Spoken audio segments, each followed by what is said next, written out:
Continuamos, chicos.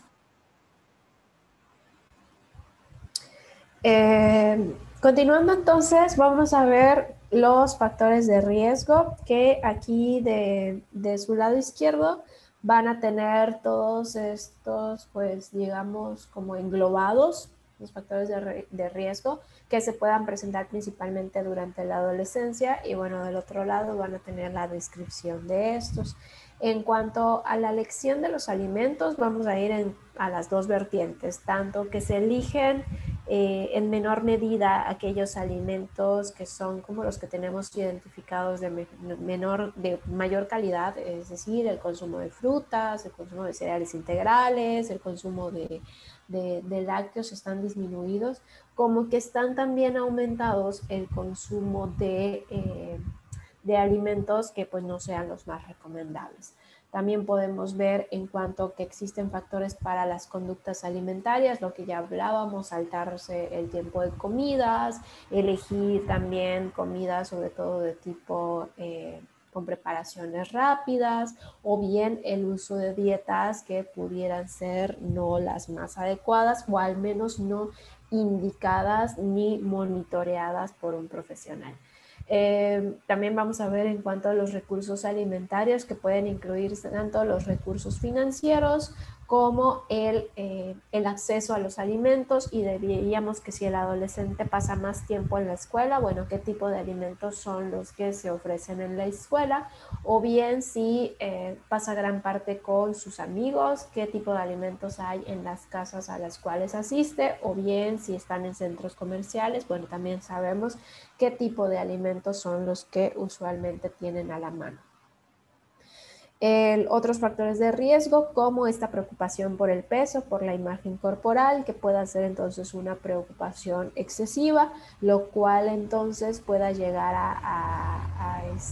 al empleo de algún tipo de régimen que sea demasiado estricto, que sea en cuanto a que se restrinja la cantidad de alimentos que se consume, el miedo a aumentar el peso, el uso entonces de laxantes o de conductas compensatorias o purgativas con respecto a la comida.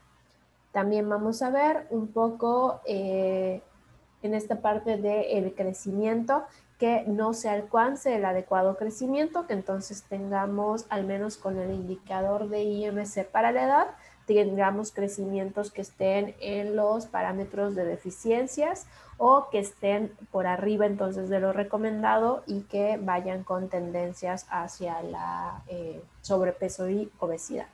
La actividad física también, los dos espectros, puede haber gran cantidad de adolescentes que son sedentarios, pero también hay aquellos que, derivado justamente de este control del peso o esta preocupación excesiva por la imagen corporal, bueno, pues realizan una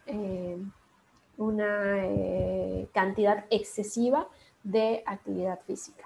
Los trastornos médicos, y dentro de estos, bueno, pueden ser algunos a razón de la alimentación, pero también pueden ser otros por factores inherentes al individuo.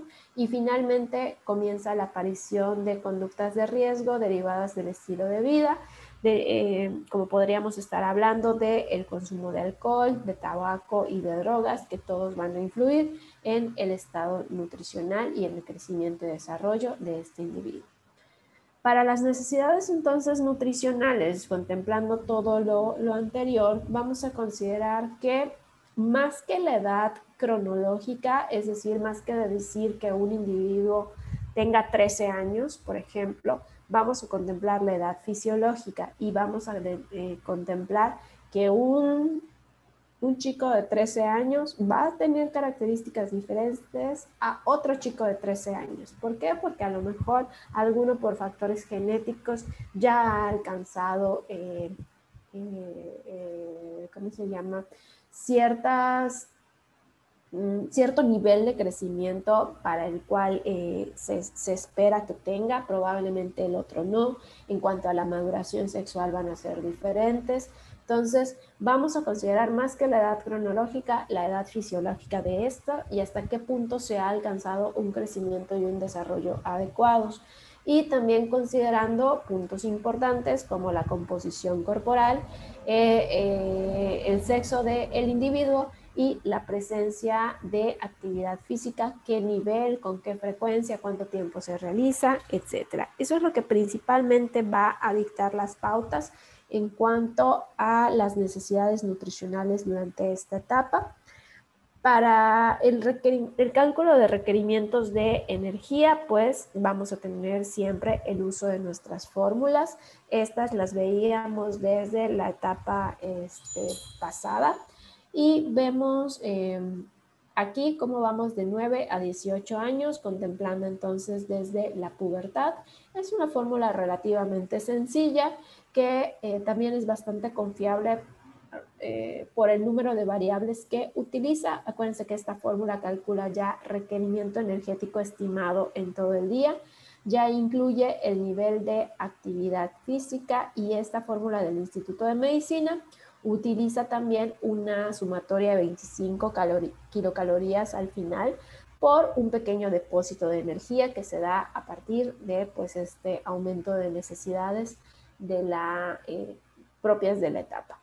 Acuérdense que tenemos niveles de actividad física que van desde sedentarios hasta muy activos, la fórmula para los hombres, la fórmula para las mujeres. Esto lo podemos entonces también complementar con otras fórmulas. Esta es la otra fórmula de la FAO-OMS que también ya la habíamos revisado. Aquí lo que hice fue señalarles la edad que entraría dentro de esta etapa. Acuérdense que es válido utilizar esta fórmula, sin embargo, es poco menos específica que la anterior por este intervalo de edad que utiliza y porque dentro de su cálculo no tiene la variable de la talla. Por lo tanto, esta parte de la medición de la superficie corporal, bueno, no está del todo utilizada. Esta de preferencia se utiliza cuando existan pues grupos de individuos y no tanto a una manera como individual como tal. Tiene sus propios factores de ajuste y una pequeña descripción en cuanto al nivel de la actividad física. Acuérdense que la recomendación es que calculen con fórmula y que después contrasten con las tablas de recomendaciones, tanto de ingestas diarias recomendadas como otro tipo de fórmulas. Estas de aquí, al ser de la FAO, se pueden complementar muy bien a estas de aquí. Uso de estas tablitas, acuérdense la edad en años, muy importante reconocerlo. Si también el individuo se ubica en un peso cercano al esperado para la edad, y vamos a tener de este lado la cantidad de kilocalorías al día, es decir, ese gasto energético total. Sin embargo, acuérdense ver qué nivel de actividad física está utilizando, porque lo que podemos observar en estas fórmulas son que son niveles de actividad física bastante elevados, que probablemente si tenemos entonces un individuo dentro de parámetros de sedentarismo, vamos a sobreestimar sus necesidades. Podemos tener esta de las mujeres, es exactamente lo mismo. Y del otro, y otras fórmulas con las cuales podemos complementar y son un poquito mejor por el hecho de que ahora sí hacen una división entre los niveles de actividad física que van a ser sedentarios, moderados y activos. De nuevo, vamos a ver de este lado la referencia de la edad, el peso promedio y ver si la cantidad de kilocalorías que se ofrecen al día, pero tomando en cuenta también los niveles, diferentes niveles de actividad física. Como vemos que aunque se estén considerando como sedentarios, son niveles de actividad física también bastante elevados. Entonces, les digo, recomendación, calculen con fórmula y contrasten con las guías de referencia. Tenemos la de los hombres, tenemos la de las mujeres. También tienen aquí otra que les presento, que esta va de acuerdo al Instituto de Medicina, la cual podría complementar a la primera fórmula que tenemos en esta presentación.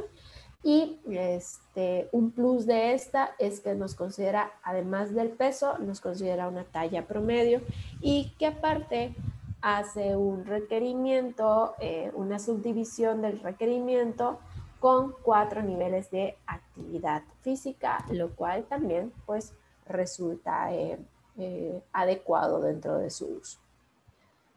Tenemos la fórmula de los hombres, tenemos la fórmula de las mujeres y otras que pueden complementar muy bien, pues son estas encuestas diarias recomendadas que también están dadas por el Instituto de Medicina, donde podemos ver una cantidad aquí recomendada de energía, pero también un peso esperado, una talla esperada, más que esperados, promedios, porque estamos hablando de rangos de edad bastante amplios. Acuérdense que cuando se habla de rangos de edad, eso hace que se vuelvan inespecíficas las fórmulas, por lo tanto, dificulta bastante su confiabilidad.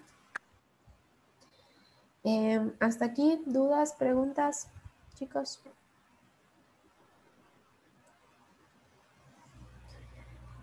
En cuanto a los requerimientos de macronutrimentos, también podemos hacer una continuación con las de la población mexicana, que prioriza sí la distribución de las proteínas. Acuérdense que como mínimo en un 12%.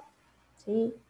Incluso si los objetivos con este adolescente es pues recuperar masa muscular, tal vez pudiéramos sobrepasar ese 15%, todo va a depender de los objetivos. ¿Qué pasó? ¿Alguien quiere decir algo? Perdón. ¿No? Ok. Segundo nutrimento que distribuimos, entonces son los lípidos, ¿sí? Ya nos vamos ajustando más a estas recomendaciones que tenemos para la etapa adulta, alrededor de 25-30%, y finalmente los hidratos de carbono. Como hemos checado, los checamos hace ratito con la infancia, todo más allá de solamente considerar estos macronutrientes, necesitamos ver la clasificación de cada uno de ellos. Aquí les hago se me fue la palabra, resaltar, ¿sí? Esta importancia de la división de la cantidad de grasas, ¿sí? De ácidos grasos de preferencia insaturados, más que los saturados. Los saturados seguimos con esta recomendación de menos del 7%. Okay. Si tienen dudas, me van diciendo. Otras recomendaciones que les fui resaltando, pues aquí tenemos dígame, ¿escuchó?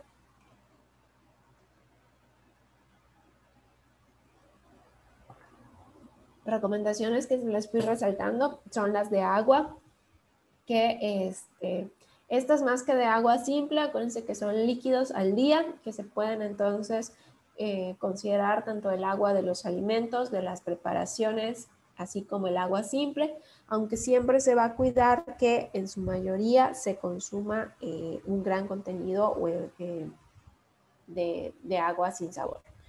Nutrimentos importantes, calcio, vitamina B12, zinc, todos van a intervenir entonces en el crecimiento y en el desarrollo.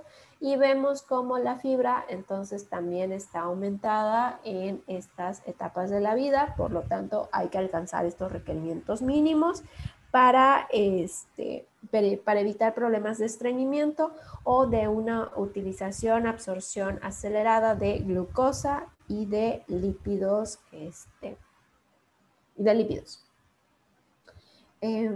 Otros nutrimentos que vamos a considerar, el hierro, y vemos cómo va entonces ahora sí aumentando la cantidad de hierro que se requiere, ¿sí?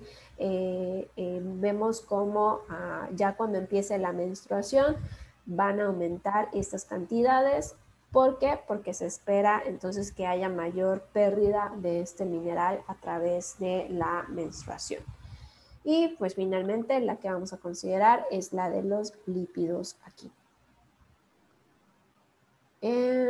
La recomendación de las proteínas, aunque como también les he comentado, este 1,95 gramos de proteína por cada kilogramo de peso, a veces se queda por debajo, a veces, o sea, digo, dependiendo del peso del individuo, a veces se queda por debajo de ese 12-15%. Esto lo vamos a considerar sobre todo en aquellos individuos que tengan una tendencia hacia la desnutrición, porque si solamente vamos a calcular tomando en cuenta su peso, que el peso va a estar disminuido, bueno, no será la mejor intervención ahí. Ahí mejor directamente váyanse con el porcentaje de las proteínas.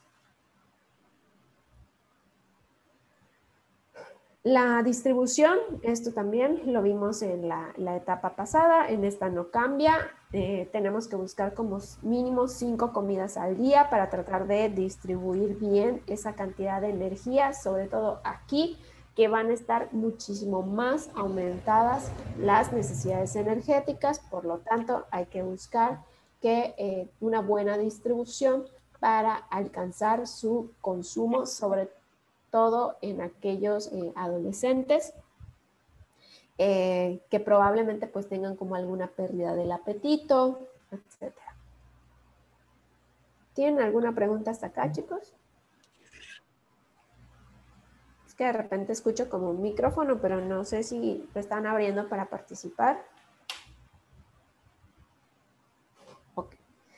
Viene la distribución de los equivalentes. Como les decía, ahora todavía no vamos a hacer menús, pero es importante que las vayan conociendo un poquito para que vayan viendo cuáles son los alimentos, grupos de alimentos que se priorizan. Tenemos estas que ya específicamente van de los 13 años con dietas estándares 2000 hasta los 18, que pueden ir hasta 2600 kilocalorías. Esto es digamos que un punto de referencia nada más, ¿ok? No es que se vayan directamente a esta distribución, esto lo van a aprender muchísimo mejor en su clase de cálculo dietético.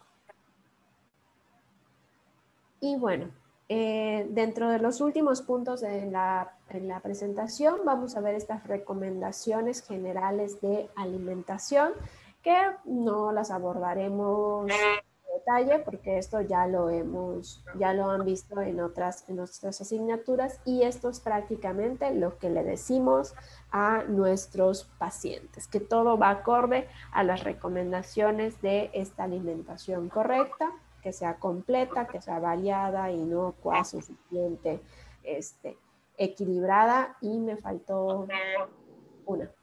¿Cómo me faltó? Completa. Sí se lo dije desde el inicio, ¿no? Adecuada. Creo que adecuada me faltó. Bueno, ya sabemos nuestro conocido CECIVA. ¿Saben? Tenemos las recomendaciones y listo.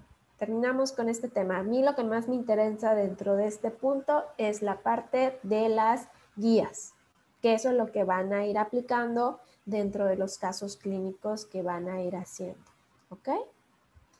Hasta aquí, ¿dudas, preguntas? Maestra, es respecto a las referencias. Veo que usted tiene sus referencias. Así deberían salir, ¿no? En nuestros trabajos. Que La referencia final, pero ahí les va. Déjenme. Esto es lo que ustedes van a poner hacia el final de su documento, ¿sí? En el apartado de referencias. Pero lo que les decía es que ustedes lo tienen que referenciar dentro del texto. El citado Vancouver no solo es poner un listado de referencias hasta el final, ¿ok? Sino después de que terminen cada respuesta, hay que poner de dónde sacaron la respuesta, ¿sí?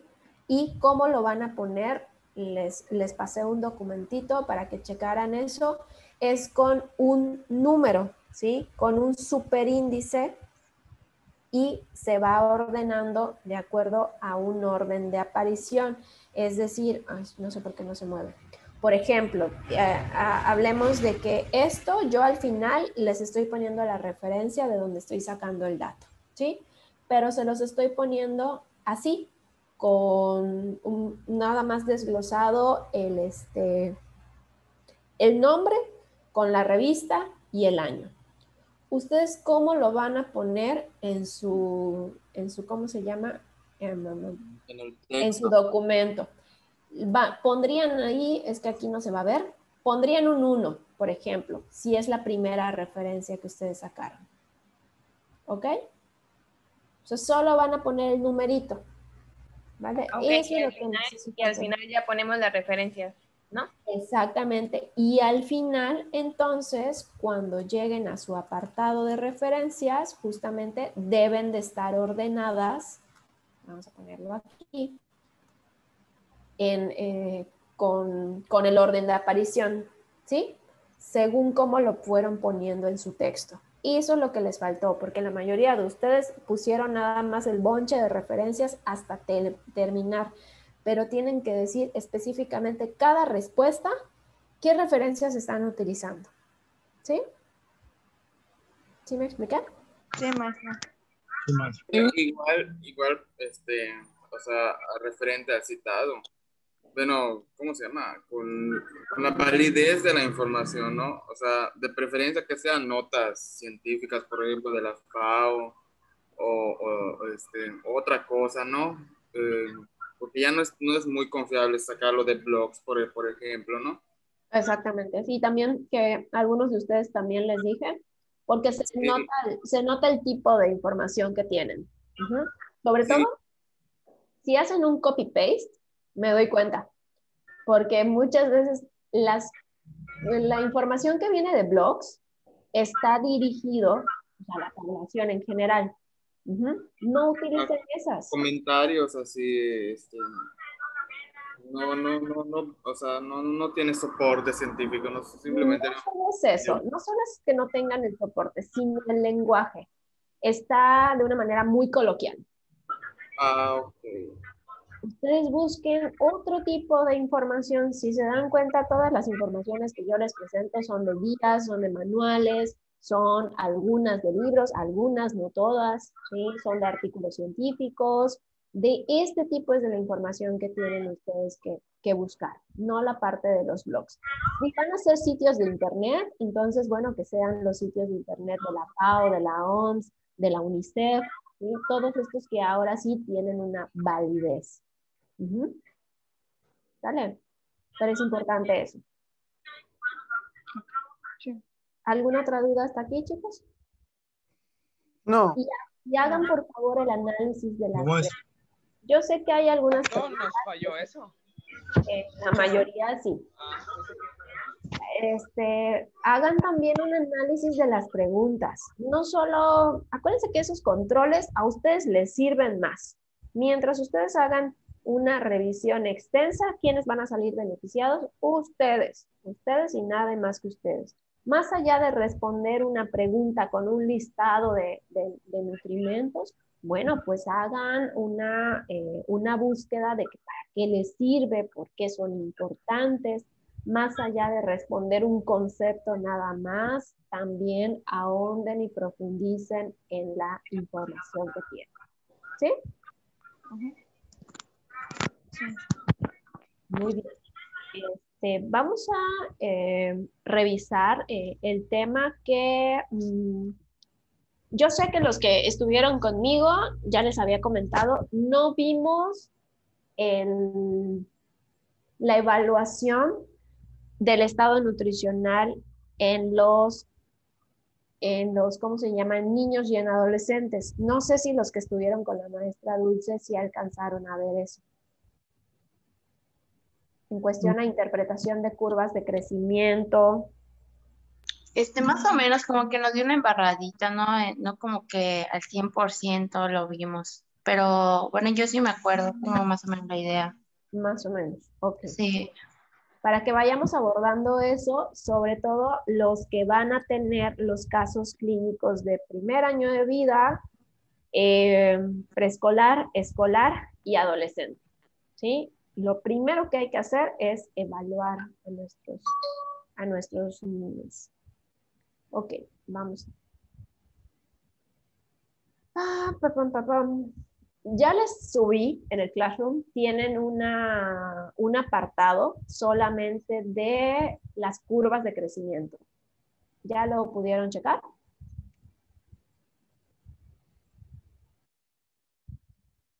¿Sí? ¿No? ¿Ya se dieron cuenta que se lo subí? Lo de Sí, WOW. maestra. Sí, de la OMS. Lo de la OMS, exactamente. Ahí hay un manual completo para estudiar el tema. Les subí links para descargar programas para que ustedes puedan evaluar también. Ahorita lo vamos a checar un poquito el uso de estos programas. ¿Qué más están? Están las curvas de crecimiento, tanto en percentiles como en puntajes zetas. Ahí tienen absolutamente toda la información para evaluar a los niños y niñas. ¿Ok? Ahorita lo que les voy a ir enseñando un poco es justamente el uso y la interpretación de estos. Nada más, déjenme. Ok. Les voy a presentar. Ok, ustedes me dicen si ya se ve. Sí. ¿Sí? Muy bien. Ok. En cuanto a... ¿qué la canción? En cuanto al crecimiento de estos niños y niñas, vamos a tener que existen diferentes indicadores. Acuérdense que como tal no me sirve nada más saber el peso, no me sirve solamente saber la talla de un individuo. Tengo que convertir estas mediciones en indicadores antropométricos, es lo que nos vamos a centrar ahora. Existen diferentes, pues, tablas de referencia para evaluar el crecimiento de sin embargo, los más utilizados son los de la OMS, la Organización Mundial de la Salud, y los de la CDC, del Centro de Control de Enfermedades de Estados Unidos. Si me preguntan un poquito cuál es el que prefiero en cuanto a su utilización, uno, porque son más fáciles, se interpretan muchísimo más fácil, de hecho, tanto su uso como su interpretación es más fácil, como que la población bajo las cuales fueron creados es mucho más heterogénea, son los de la OMS, que son los que vamos entonces a presentar. En estos van a ustedes encontrar desde la utilización, la evaluación de 0 meses, o sea, así, 0 meses hasta los 19 años. Nada más hay que buscar la tabla que pues obviamente sea la más adecuada. Acuérdense que durante lo que son 2 primeros años de vida, como tal no se mide estatura, se mide longitud, porque la longitud se mide con el niño recostado, ¿sí? Porque como no tiene esta capacidad de la bipedestación, entonces se mide de esta manera.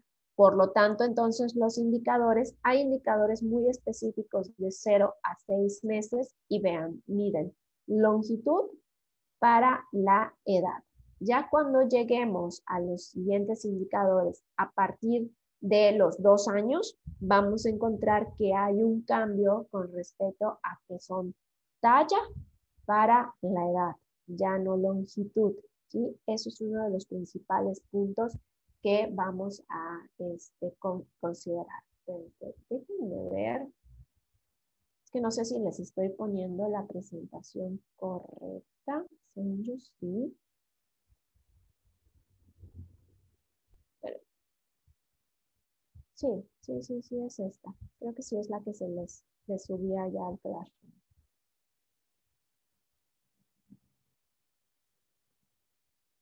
¿Siguen viendo la presentación?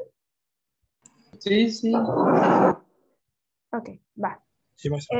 Hay diferentes entonces indicadores. Lo único que hay que buscar es la información a cada uno de ellos. Voy a apagarles tantito la cámara porque creo que ya me quedé sin pila. Es la información que nos da cada uno de ellos, porque unos nos dan información a corto plazo y otros nos dan información a largo plazo, ¿sí?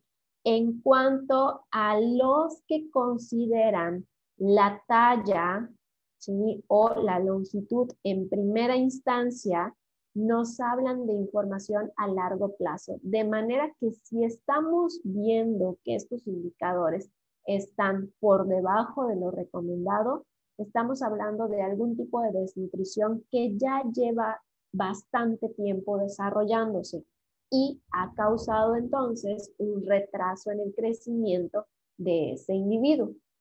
A diferencia del peso, los que contemplan primero el peso, acuérdense que el peso es súper relativo. Puede verse influenciado por una enfermedad que condicione entonces la ingesta de alimentos en ese momento, o bien que haya mayores pérdidas, por ejemplo, una deshidratación, una diarrea, unos vómitos, ¿sí? Porque así de relativo es esta medición. Dentro de los indicadores que son los más recomendables, en cuanto a que son más complejos, pues está el IMC para la edad, ¿sí? Entonces, aquí ustedes van a tener la subdivisión de manera como muy general, cómo están las tablitas de 0 a 6 meses, de 6 a 2 años. Hay unas tablas que incluyen mayor cantidad, ahorita se las voy a enseñar. Los indicadores de 2 a 5 años. Y vemos aquí un punto importante. A partir de los 5 años, el indicador de peso para la talla, les pongo aquí un asterisco. ¿Qué quiere decir aquí? Que este va a ser, digamos, cambiado por el de IMC para la edad. ¿Por qué? Porque aquí ya pierde cierta especificidad de a razón de que va cambiando la composición corporal y pues entonces de preferencia se utiliza este de IMC para la edad. Aquí van a tener entonces las tablitas. Si están caídos los links, porque de repente se caen muy rápido, no importa, les fui poniendo en el Classroom también la información completita. Ahora, ¿cómo los vamos a interpretar? Bueno, antes de interpretarlos, les voy a abrir una de las tablitas de referencia. A ver.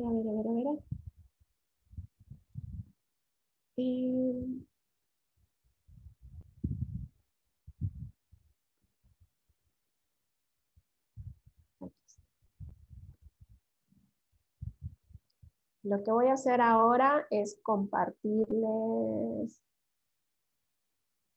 esto.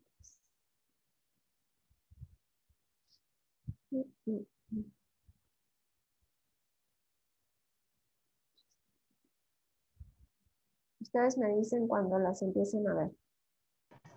Ya se ven, maestra. ¿Ya se ven? Sí. Va. Bien, esta es un archivo donde están todas las curvas de crecimiento. Estas están por percentiles. Aparte tienen una que están por puntaje Z, porque estas se pueden utilizar de cualquier manera. Tanto con estos percentiles, ¿se acuerdan qué son los percentiles y qué es el puntaje Z? Lo vieron en bioestadística. ¿Percentiles? Sí, y puntaje Z. No. No recordamos. Solo TED Students. Se me quedó. Ok, la TED Student es para prueba de hipótesis, eso es diferente.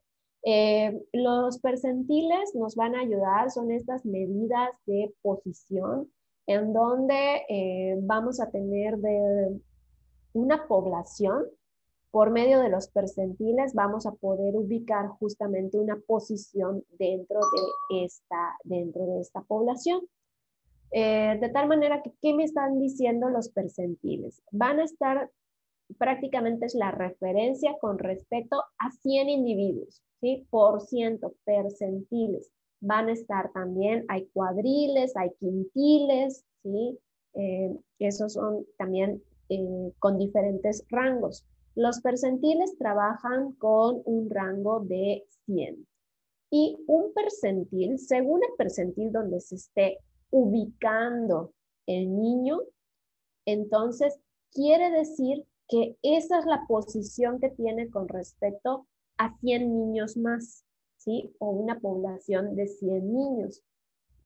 Ejemplo, digamos que un niño se está ubicando aquí donde está mi manita, ¿ok? Mi cursor. Está por arriba del percentil 85. Quiere decir que abajo de este niño, en este indicador que estoy evaluando, hay 85 niños, ¿sí? Y por arriba de él, ¿hay cuántos? Hay 15, ¿sí? Por eso se busca, bueno, antes de que se me corte la explicación, vamos a volver a iniciar la videollamada, por favor.